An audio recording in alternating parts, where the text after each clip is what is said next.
mladi ljudi u Pirotu ostvaruju svoje pravo? Ja mislim da mladi ljudi u Pirotu ostvaruju svoja prava, što više neki ostvaruju to na bolji način, a neki ne.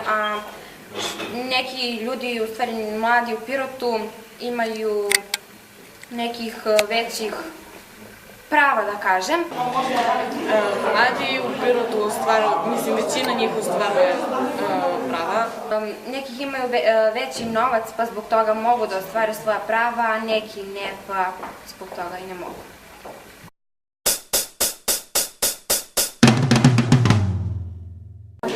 Mislim da je važno posebno istaći ljudska prava mladih, jer mladi imaju pravo da znaju svoja prava, ali ipak ne treba to preterano i treba da se stakne na pravi način, jer neki to mogu da su.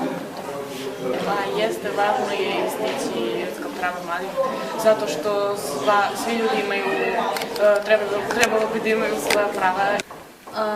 Veoma je važno istaći ljudska prava mladih. Veoma je važno, u stvari svaki čovek bi hteo da ima svoja prava, pa tako imaju i mladi. Samo što neki imaju više, a neki manje, ali sve je to veoma bitno za mladog čoveka i oni svi to znaju, ali to nažalost ne može svako da ima. A trebalo bi da ima.